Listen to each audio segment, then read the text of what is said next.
please put your hands together for Linnie.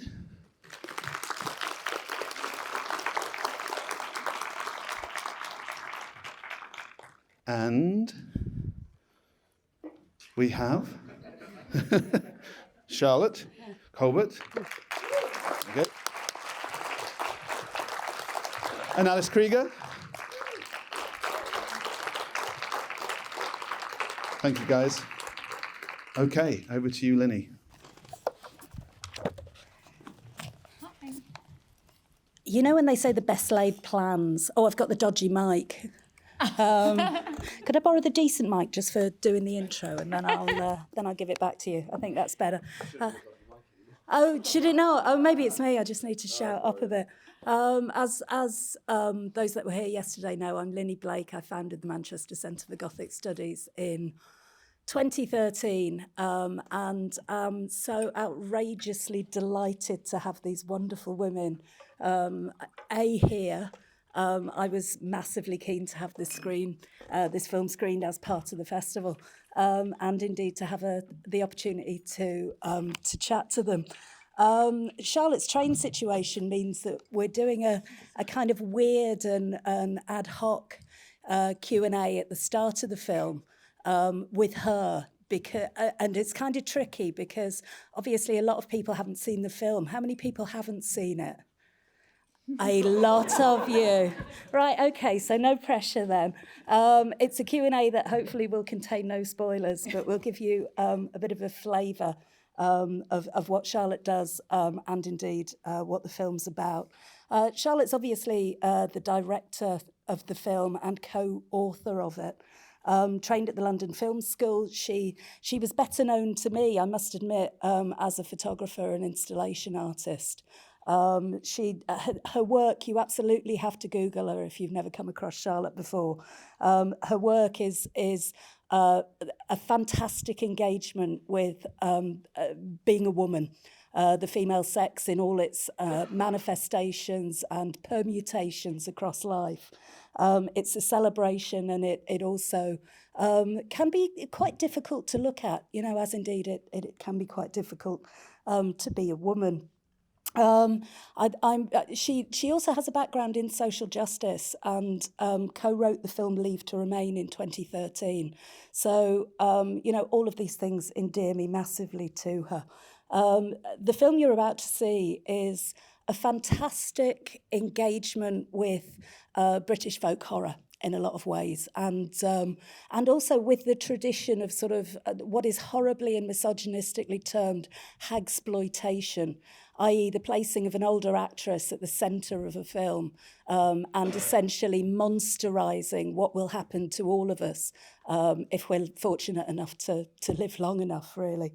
So my first question for Charlotte really was, and Alice, I'll talk to you in more detail later if that's okay. I am essentially making it up as I go along. I hope it doesn't show too much. The first question then, Charlotte, given your background in installation art and photography, was really how the film came into existence and how you came on board as director. Yeah, what happened?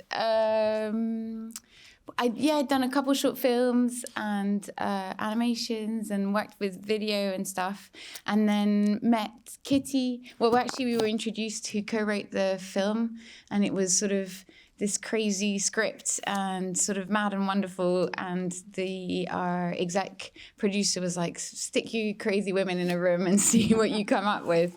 And so that's what he did. And little by little, it sort of came together in this weird sort of format that you'll see in a bit. It's really not that weird. It's weird in that it has a take on so many films that you will have seen, but it is completely... I'd go more with unique than weird, to be honest. But weird in a good way, it must be said. What about casting? Was Alice always in your mind as Veronica. And, yeah, so basically protagonist. Alice came on board and was literally like a goddess who sort of appeared.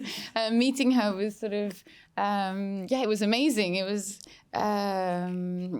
it was a fusion. It was a fusion, yes. It was really amazing. Met in Soho in London, and Alice sort of came in with this sort of incredible hair that she has, and poise and amazingness, and really helped take the film and make it all happen, bring in all sorts of different characters and cast and magic, and it was so essential to taking us all on the dream. It's very I'm really interested in dreams and the unconscious and that weird space between, like, you know, just at that border of where reality lies, I guess, that you sort of probe and feel and your way around. And Alice comfortably inhabits that space just within her soul and her being and her walking about. And so managed to sort of help bring also all other sort of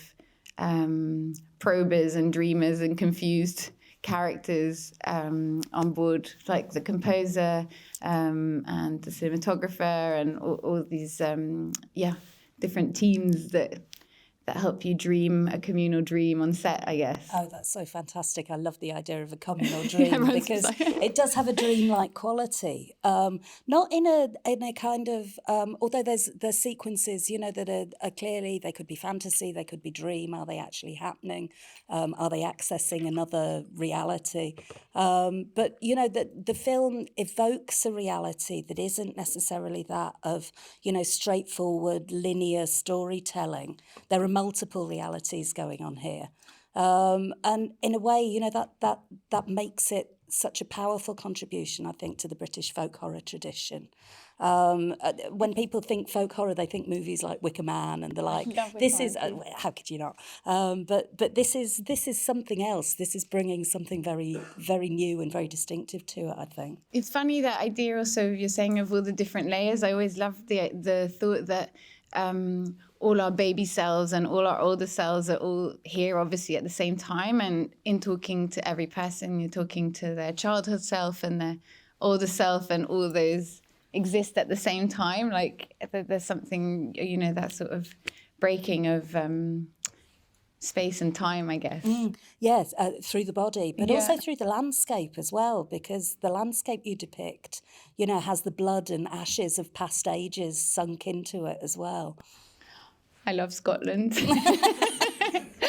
Amazing. And is this why you filmed it in Scotland? The story was always based there, and I think it's kind of that amazing mythological space. It's the space of magic. You walk around and you expect like a gnome to come out, or, you know, some amazing creature, fairy, or I don't know. It really has that sort of folk history to it. Yeah, I guess you're dealing with Celts, aren't you? It's not dissimilar to Corin Hardy. We talked about The Hallow yesterday, and delving into Irish mythology. And Scots mythology is, I know nothing about it, but I assume, you know, more Celtic in its origins than the kind of Anglo-Saxon hauntings. Yeah, it's weird, isn't it? It's like those places where, I guess, also all the Viking elements and like all sorts of, exactly. It's just so Neolithic even, you know, where you find like in the earth, even in the peat, the kind of layers of all that history, the fossilized kind of DNA of the world. Absolutely. It's cool.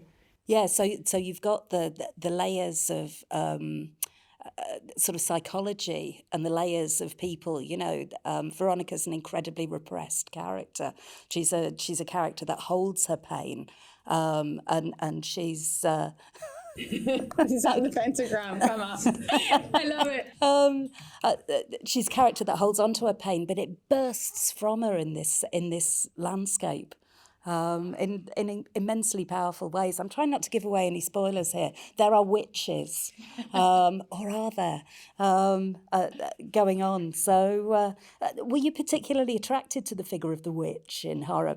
Yeah, definitely. I think, the witch is an amazing character. I guess also since the 70s, there's kind of this movement, feminist movement, to reclaim the witch and that kind of history and you know, flipping that a bit, which is cool. Yeah, totally. I mean, I think there still is this magic power in everyone. But are you a bit of a hippie?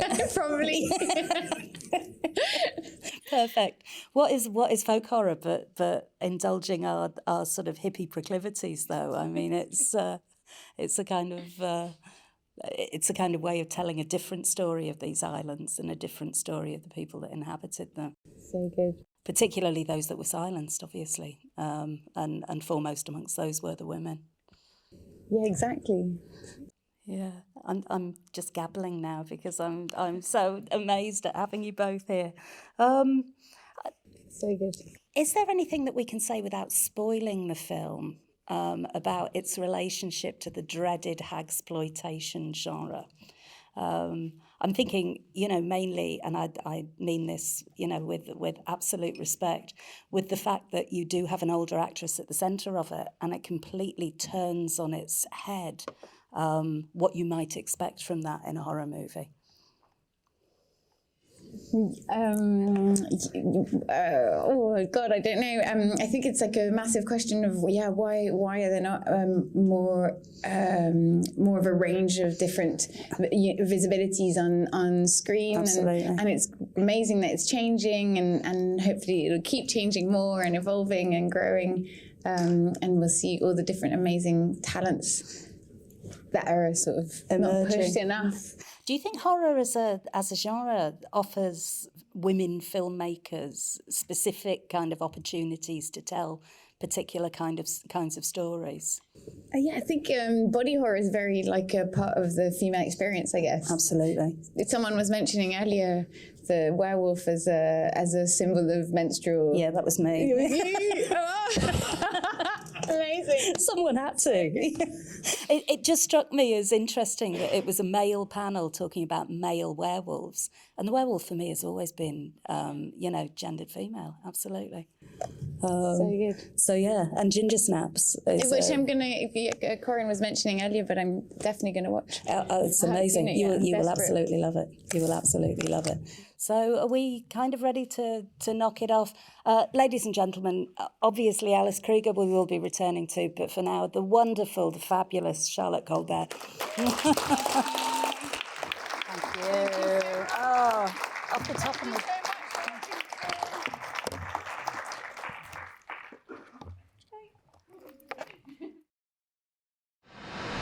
Do you believe in the boogeyman?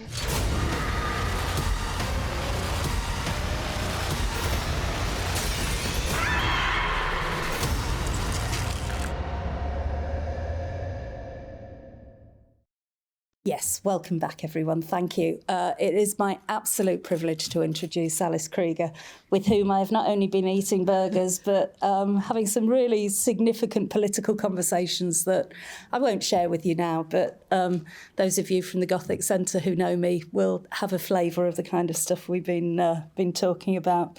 Alice is a South African actress. I didn't know, in honesty, until I'd started preparing for this, that you're from South Africa. But, it's a factor, I think, and I will come back to it, that's significant in her work. Alice is an actress who has done everything from the Royal Shakespeare Company to Beverly Hills 90210. And that is a fairly broad swathe of text and demographic. Perhaps most came to public consciousness with Ghost Story in 1981, a film that has the strapline, "Soon they will learn that they have never been forgiven." And I think, interestingly, I'm going to come back to that too in a second. So many of Alice's films have that theme of non-forgiveness, of vengeance, of female power, I think. She's played some extraordinary roles, everyone from Mary Wollstonecraft to Morgan Le Fay, from the witch in Hansel and Gretel to, of course, the role that everybody knows her in, the Borg Queen. And I heard a story yesterday that I think it's one of the projectionists is a massive Star Trek fan, and you slid into the Borg Queen effortlessly for him just to delight him. So welcome, Alice. Thank you. Let's welcome Alice, please. It's such a privilege to have her here. Thank you, guys. Thank you. I guess the first question I had for you was what attracted you to this extraordinary film and this extraordinary role? Tell me why. Well, it's actually not often I'll make it specific that I am given a script that is this complex, and not complex only in regard to the woman's journey. Both women, because Desi also goes on a great journey. But there are so many layers and so many strands that kind of are alluded to. You're not whacked over the head by anything, but it weaves this tapestry that you only actually see at the very end.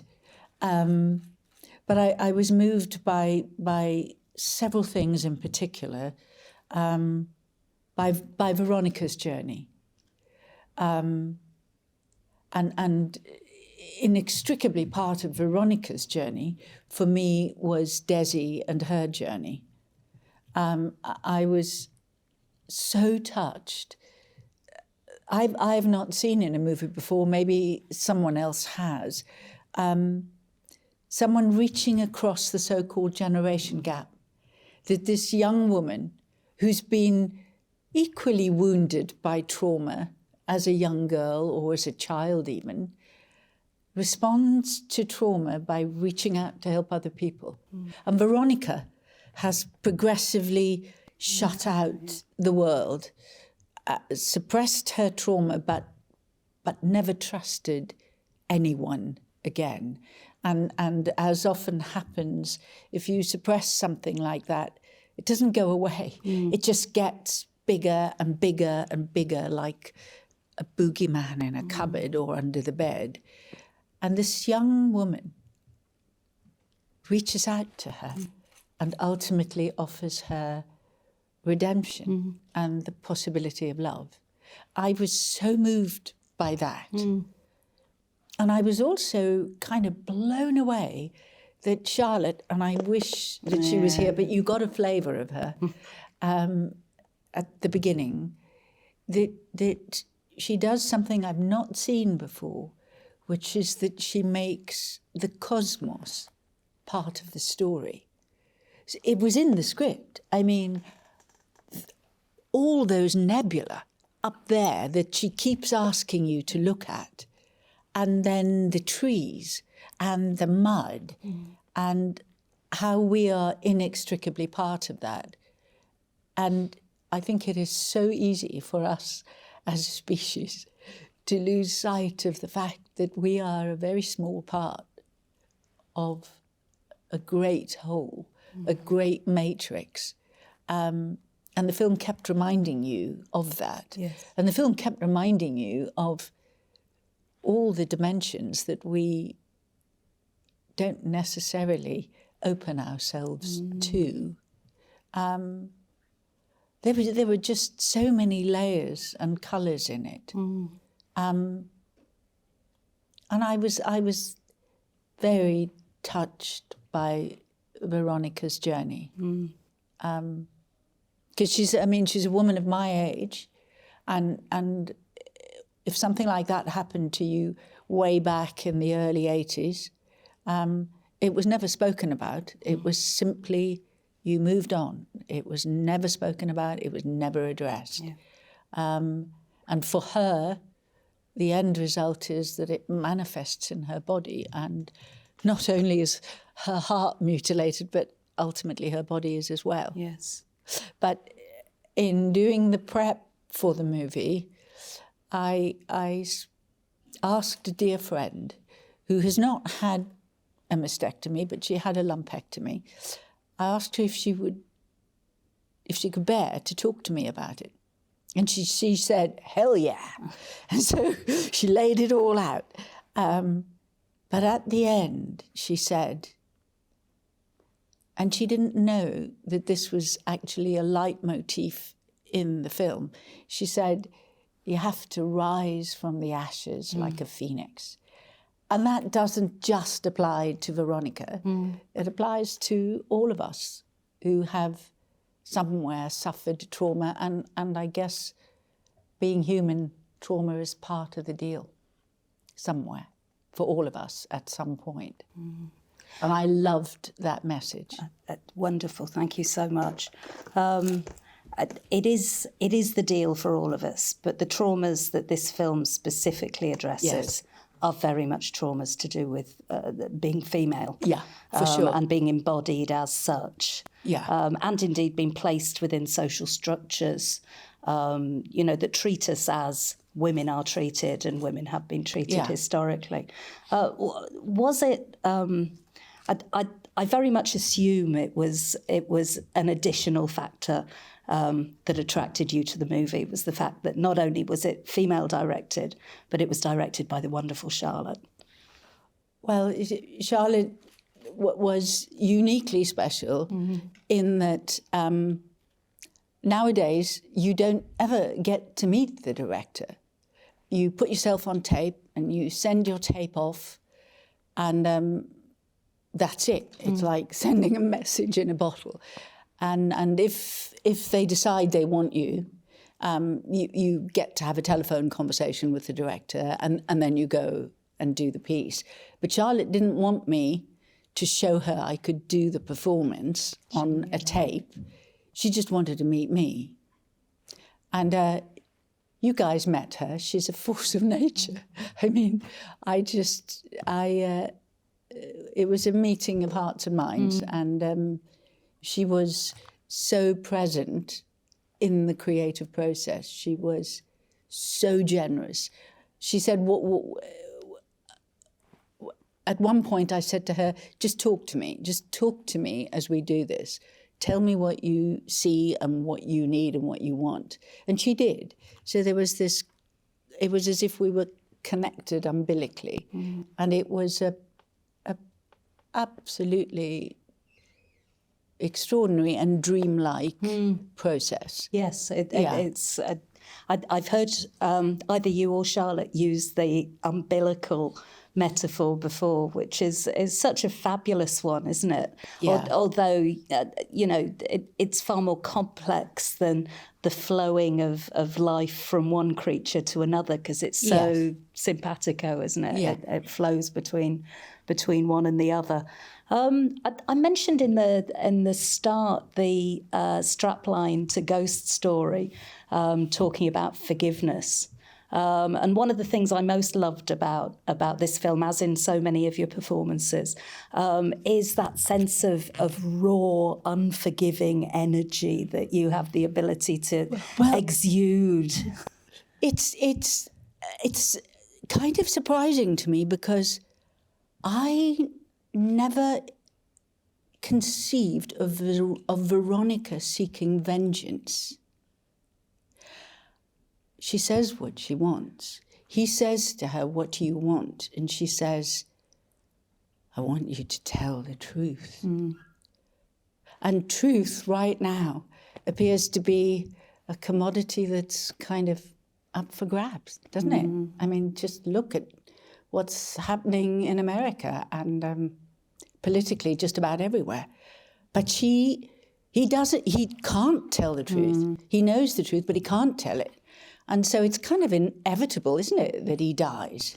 But there is vengeance exerted upon him, even if it's not necessarily by her rational will. She gets her vengeance, even if she doesn't seek it. Shall I say he faces the consequence of not telling the truth. I don't think she goes there with the intention of him dying. But his response, I think Malcolm, if I can just do a side comment, I think Malcolm does an amazing performance, doesn't he? I mean, he had so little to work with, but he found that moment in the bar when he puts his head in his hands. You can't even see his face, but I personally felt as if he was saying to himself, Yeah. And I would have done it again with all those little girls outside. And when she says to him the truth, he whacks her with a bottle. So I think he does a miraculous performance, and he's a fabulous guy. But I never actually had in my mind that she was seeking vengeance, although that might have been the energy I was projecting. Maybe that's something about me, but I'm not a vengeful person. Yeah, maybe I used the wrong word. Maybe it's more a sense of comeuppance. Or... But there is certainly a passion to her that is unleashed by the journey that she's gone through. Yes. A power that has been suppressed. Yes. And a power that's kind of lurked in the landscape and in the ashes of those that have gone before us. So maybe what I was trying to get at was more a sense of sort of gender vengeance than individual vengeance that's exerted here. Yeah. Which, I must say as a female viewer was remarkably satisfying. So thank you very much. But I just have to say to all the guys in the audience, I'm ever so sorry there wasn't a nice guy, because most of the guys I know are nice guys. So I did think at one point, how are men going to come out of this movie? I mean, are they going to be horrified, or are they going to have been given a different point of view?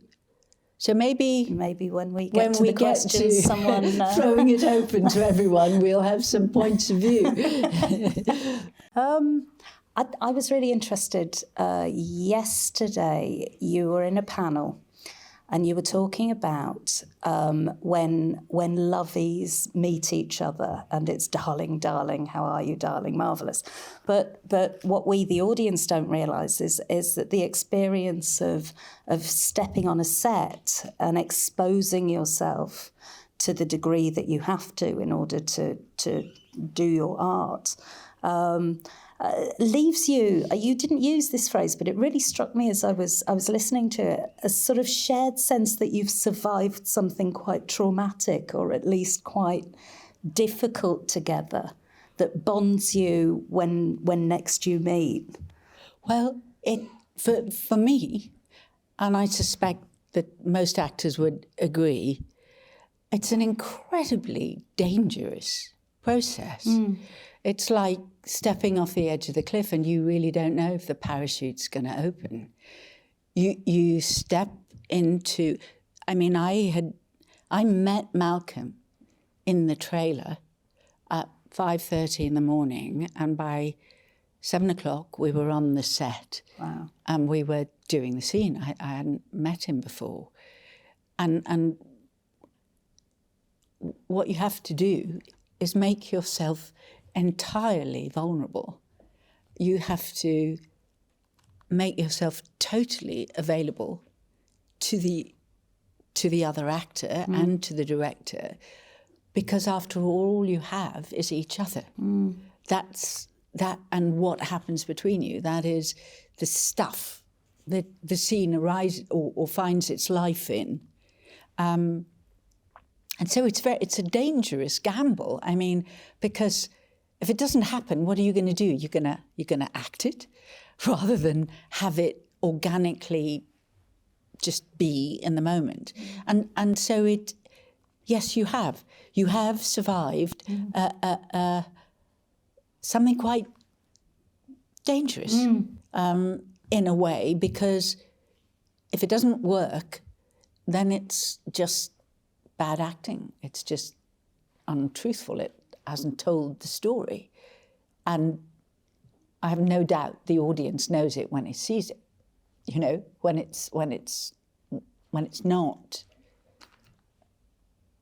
the audience doesn't feel it, it's because the actors haven't.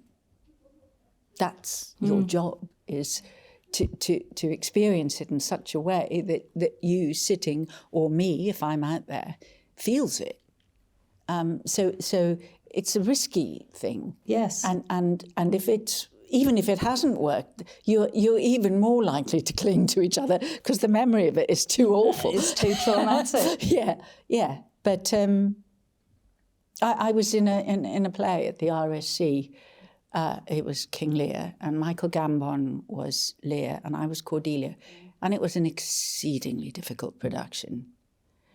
And there's a moment in the script when Lear and Cordelia are taken away to prison, and they used to lead us off the stage and through the pass door. And I hope Michael doesn't mind my telling this story, so just don't repeat it, please. They would lead us through the pass door, and Michael would turn to me and he would say, 10 down, 50 to go. Oh, God. And I saw him 40 years later for the first time on the set of a movie that we happened to be in together. I was playing his wife, called Page 8. And he was in the coffee tent, and someone said to me, oh, Michael's in the coffee tent. And I was so in awe of him as Cordelia. I mean, he was this giant of an actor. And I went to the coffee tent, and he turned around and he saw me. And he flung his arms around me and he said, God, I was unhappy. We went right back to that moment of coming through the pass door and counting down how many more. The production found its feet, you'll be happy to know, after Newcastle, who knocked us into shape and got us back on the track. By the time we got to the Barbican, Michael stopped the countdown. So there was a happy ending to the story, but that's the kind of experience that bonds you. And that was, I don't know if you know the uncut King Lear, but it's 3.5 hours long. And Cordelia is in the first scene and in the last three. Yeah. And the only way I didn't run away was to stand in the wings. I stood in the wings for 3.5 hours because I was so frightened that if I went upstairs to my dressing room, I'd never come back. Wow. But when Michael saw me in the coffee tent and said, oh, God, we were unhappy, that's what he was referring to, that sort of crucible of fire that you go through. And I know that sounds dramatic, but I mean, I suppose it's because we care about the process. Absolutely. Otherwise we wouldn't do it. Or try to it anyway. And none else of us in our daily jobs have to anatomise ourselves in quite the same way as the actor does. Or expose yourself in quite the same way. You expose yourself, and then you are sort of ripping bits of yourself out and off, and displaying it to the public. It's a kind of an anatomy lesson. Yeah. I was massively struck in this, as and I said this to you at lunch, as in so many of your performances, by the way that you hold the attention of whoever's looking at the screen. You're not just there; you are actively sucking us in to your performance. It's extraordinary, I think, and it was fantastic meeting Charlotte by way of contrast to that, because Charlotte is a whirlwind. You're sucked into Charlotte's orbit, and her energy and everything. You were telling me a great story about learning that stillness as a performer, because with that stillness comes extraordinary power, I think. I've been doing this for so long, as I said yesterday, before most of you were born. And I have been taught so much by so many great actors. But the very first scene in the very first movie I ever did was a scene in Chariots of Fire. And it's a very simple scene. I didn't have to say anything. It's a scene where Harold Abrams is practicing running and Sam Sabini is coaching him, and Sybil is standing by the fence watching this wonderful man she's just falling in love with. And we were in a playing field in the middle of winter at Eton, and they had put Ian Holm, the great Ian Holm, in one playing field changing room and me on the other side. And they called us to set, and I was like, so nervous and so jittery. And Ian walked out and I joined him. And he was perfectly still and perfectly focused. And he said hello very warmly. And then we continued to walk together. And his focus and concentration was, it wasn't a heavy thing, it was the lightest thing, but it absolutely sucked me in and completely brought me down into the moment that we were about to explore and inhabit. And it was a lesson that comes with me onto every movie set. And it was an extraordinary gift to be given as an incredibly nervous. I wasn't that young. I started quite late. I was 25, but I was very new. And here was this master who didn't say anything. He didn't need to say anything. Just his focus and his weight in the moment was an object lesson for an actor, a young actor. Wow. And you really did carry it with you, I think, forever. What a tribute to him. Fantastic. Yeah. Thank you so much. I'm being told we have time for a couple of questions, if we have such things. Just one now, sorry. Just one. Yeah.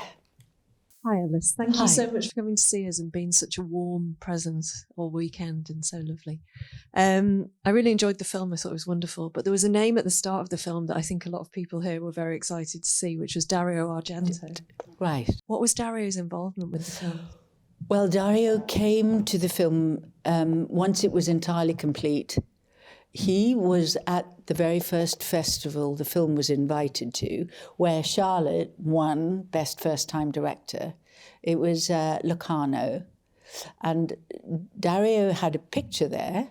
No, he was coming to get a Lifetime Award, I think. And he had a cameo role in a film that was playing in the festival. And as a member of the festival, he saw She Will. And obviously it's got sort of homages to Dario because he's a great influence on Charlotte. And he loved it. And he approached Charlotte and he said, how can I help this picture to find a space in a very, very crowded marketplace?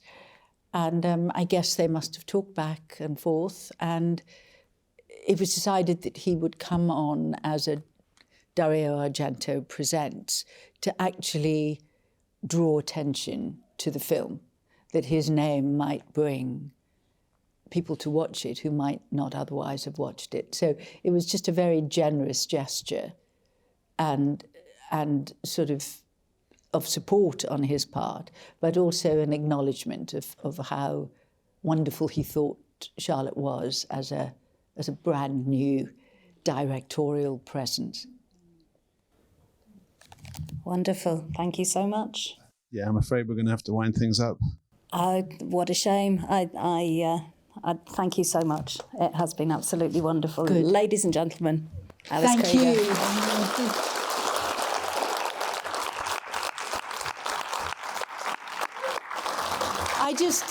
I really want to thank you as an audience for being audience, because without you guys watching the movies, we wouldn't be able to make them. So thank you.